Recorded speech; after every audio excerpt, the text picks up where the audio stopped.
Just thought I'd do just a general all-round video today, and what it is, I'm using Train Controller 10 at the moment, which you can see there on 2 screens. I'm totally addicted to this program. The train automation is just a completely different hobby on its own, I think, because it keeps your mind working. When you've got a problem, you're working routes out and doing all the timings. It keeps your mind going, working out calculations and setting it all up. And then when it obviously works in automation mode, it's just amazing to watch.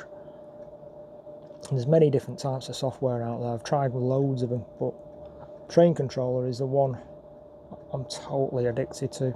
I use it virtually whenever I come up in the attic. I fire it up, and if I'm doing paperwork for my business or whatever I'm doing, I just leave this running in the background, and the trains are running in the background. It's brilliant. They all park up, they all swap the routes and do the business on a timetable, or I can launch multiple groups of trains together at any given time with just one button press here, or I can use a timetable.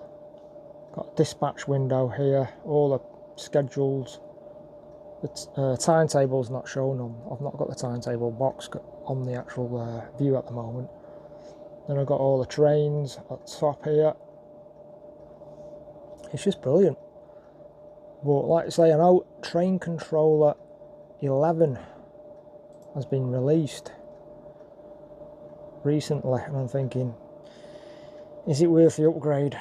Because it is an expensive upgrade. You don't get free updates with this program at all. All these types of software, you've got to pay for them, for the updates, and it is very expensive software, to tell you the truth. Just dropping down to look at the different types. You've got Train Controller Bronze, Silver and Gold, depending on what you want to do and how big your layout is and how you want to work the trains and what features you want. Obviously the Bronze is a cheaper one. The Gold is the expensive one. That's the one I'm using. I went all out. I think it's Train Controller.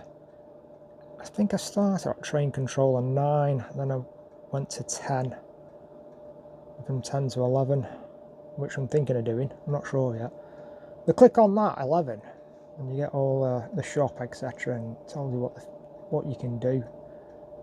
This is weird though, because when you press, say I wanted to buy the full program, I press UK, and I get this box come up. For the time being, no orders are possible in our shop for your country.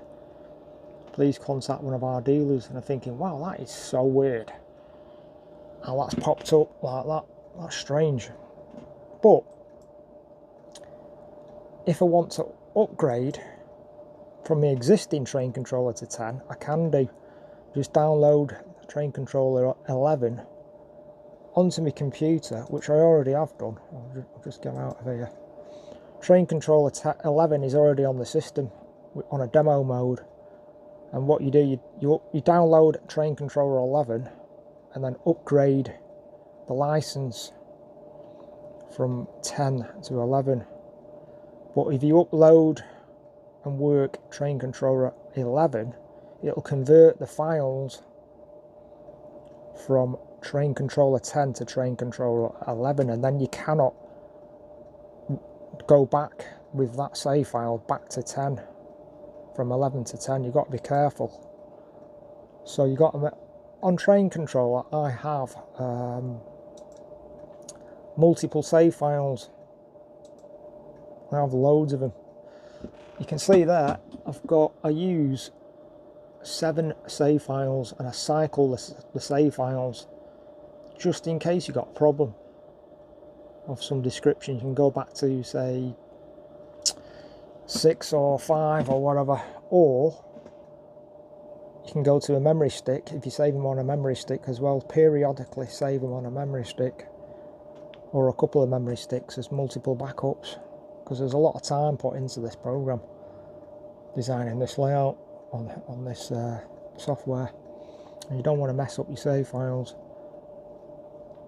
But going back to train controller I can upgrade from 10 to 11, and there's so many pricing options and it's very confusing for anyone who's not used it before, because you've got all the different types of softwares, bronze, silver and gold, and then you've got depending on what you're upgrading from to, the price is different.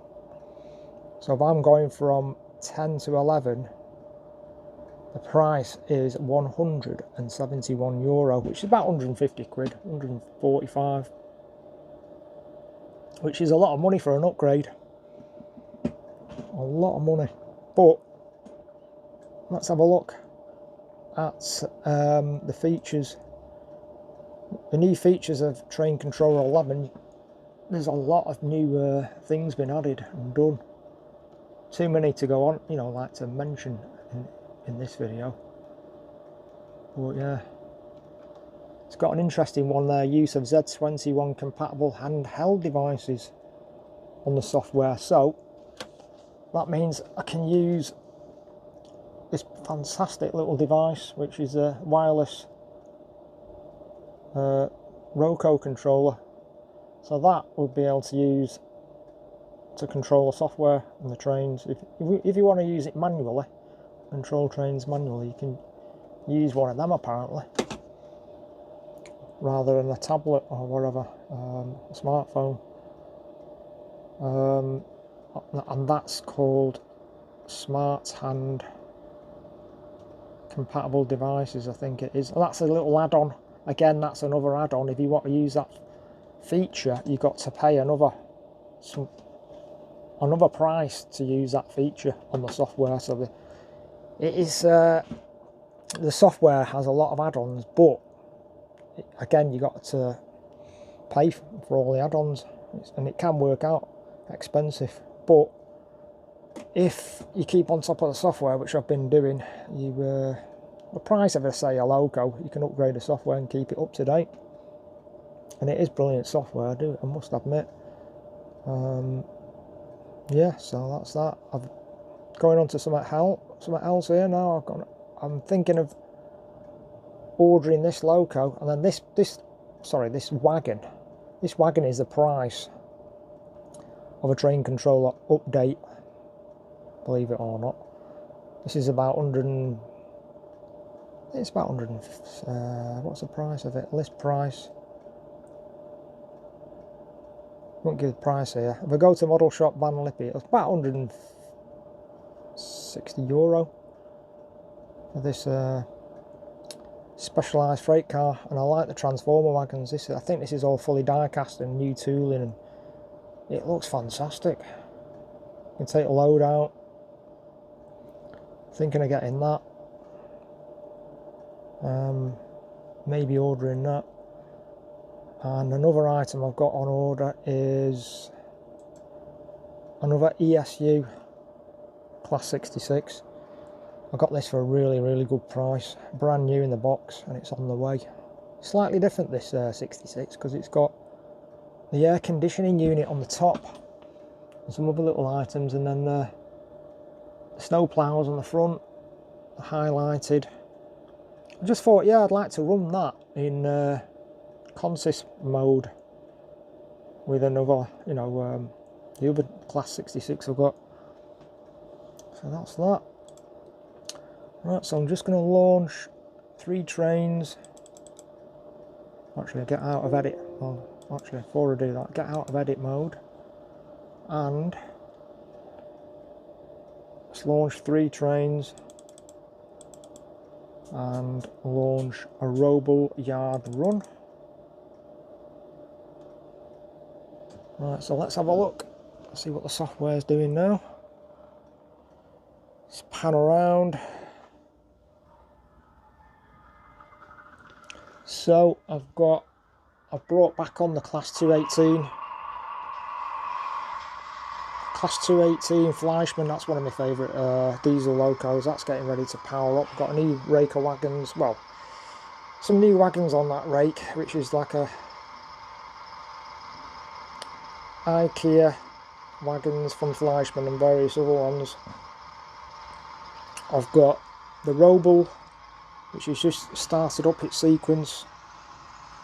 That's going back out now on the inner 4th main line loop. And then I've got this beautiful diesel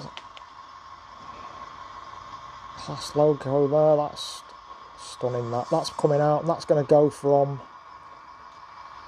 the storage yard. These 3 areas here are all storage for trains, standby lanes. That's going to come out, work its way carefully through this junction, through the double slips, and go to the outer line, and then the yellow loco there, that's going to work its way out soon onto the 3rd inner main line, and then the class 218, that should come out onto the centre line.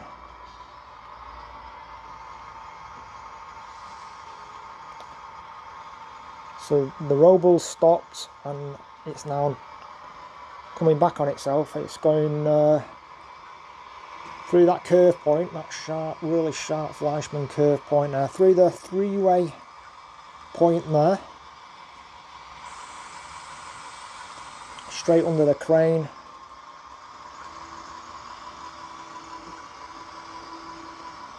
And that'll just work its way through the yard.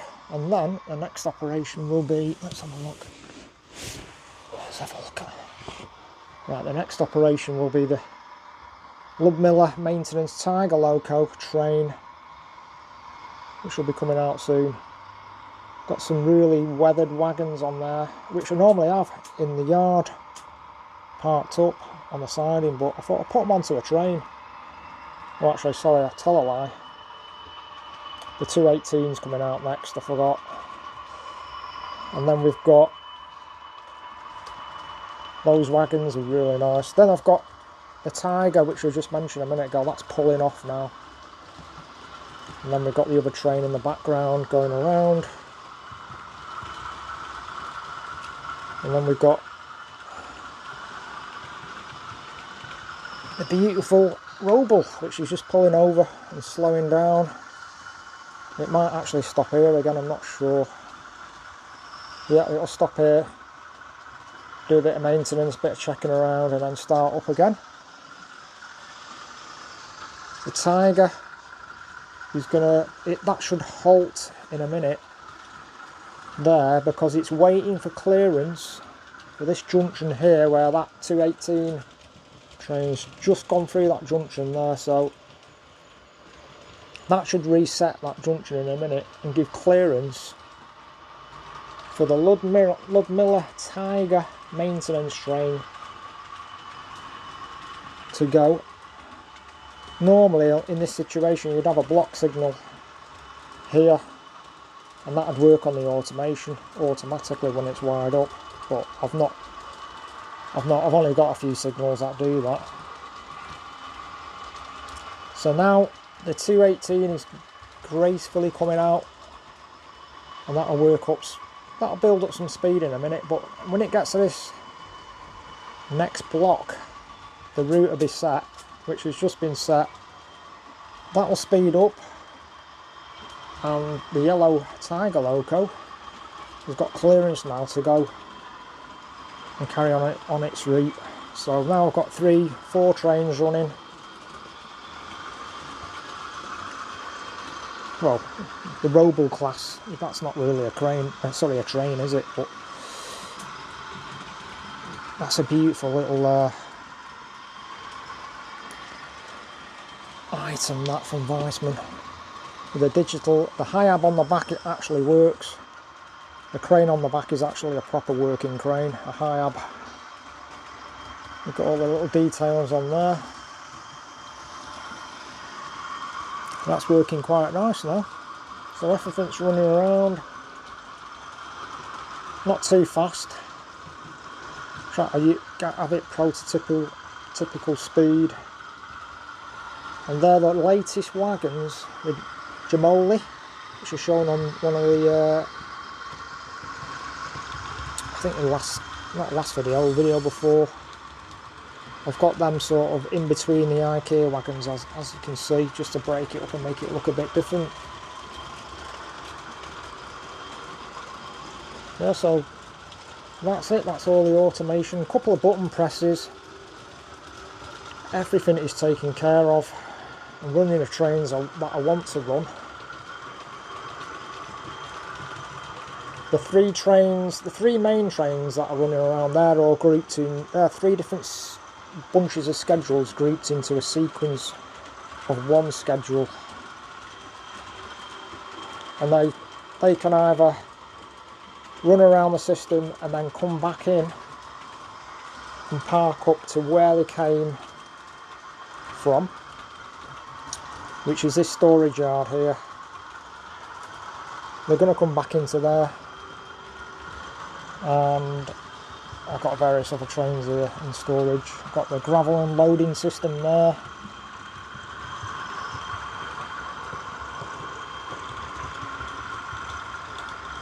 Or instead of going back into that yard, they can work their way into this other goods yard here and use these 2 storage lanes here.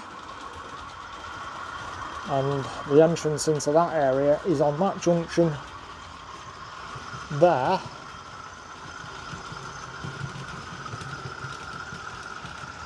Or there is another junction as well.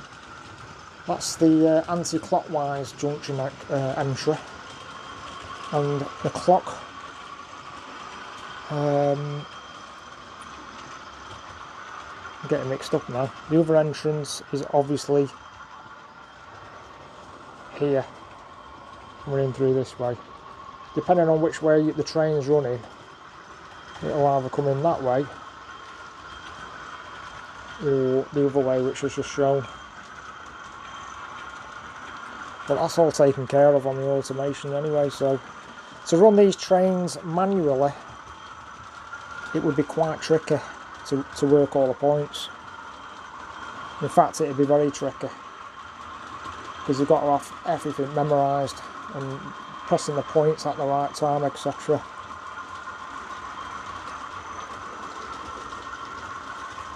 It's all running nice. The system, track's been cleaned. In fact, I cleaned the track yesterday with the CMX track cleaner there. That's a brass wagon there, heavy brass wagon there, and loaded that up with some Goo Gone, and I put that cleaning train goes on automation and cleans all the tracks automatically. Now the Robo's parked up, that's finished its run. It's gone on this side in here, and that's shut down, switched its lights off and gone into dormant mode. That's another 218, which is what really heavily weathered, and that has got no motor in it. That's just for, you know, like just for show on a siding.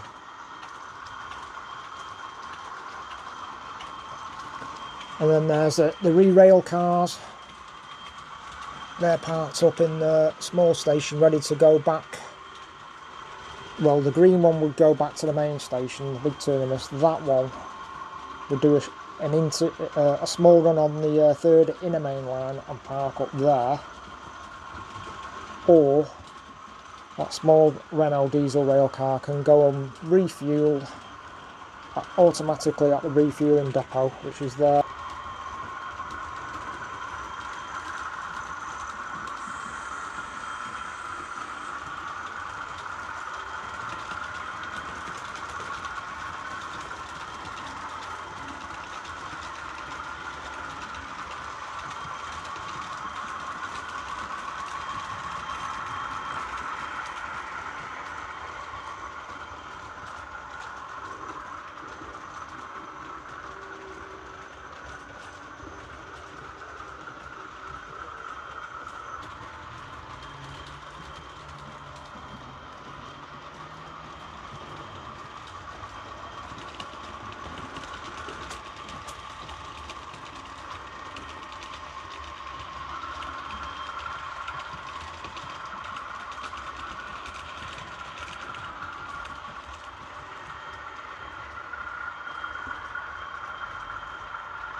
So what's happening now, the Tiger maintenance train is going back in from the third in the main line to park up in the storage yard.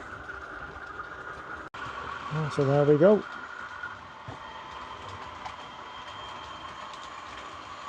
That's parked up all nicely.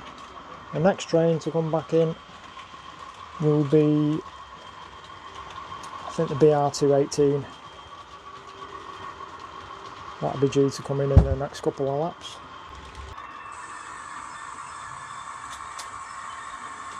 Right, 218 has slowed down and paused, and that's waiting for the RMET trains in the background. That's going to go in first, and that's going to work its way around the layout on the outside, come across this junction, across this junction here, through a double set of double slips, straight through the second double slip, straight through a right-hander and another double slip, work its way onto the centre line, and then through the tunnel, snaking its way through, and then what'll happen is it'll come through around a third in the main line, under the bridge, and work its way past a small station, which it's doing now.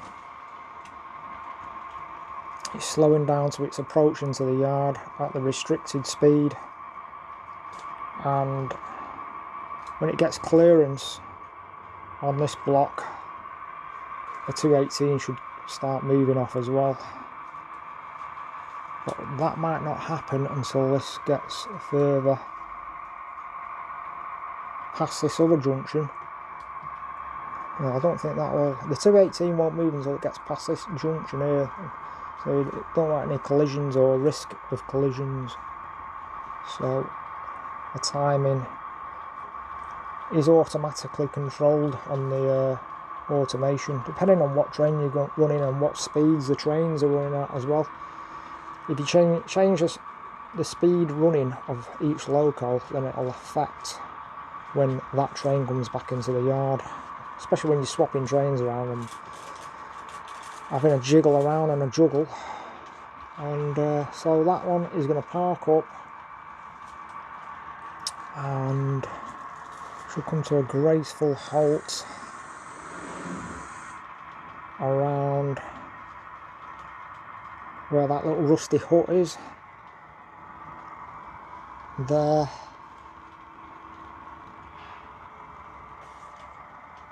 Let's have a look, see, hopefully it should stop about, yeah, somewhere around there. There we go, and then that stops, that sets off the next sequence, which is a 218, and the tail of the train that's just come in, the tail end of that train that's just come in, has given us enough clearance for that container train to come out if required on that junction. And then the 218 is going to come back in across the central main line, through that diamond slip, double slip, right there, as you can see, nice and easy, through another couple of points, and again working its way back through the tunnel, snaking its way through.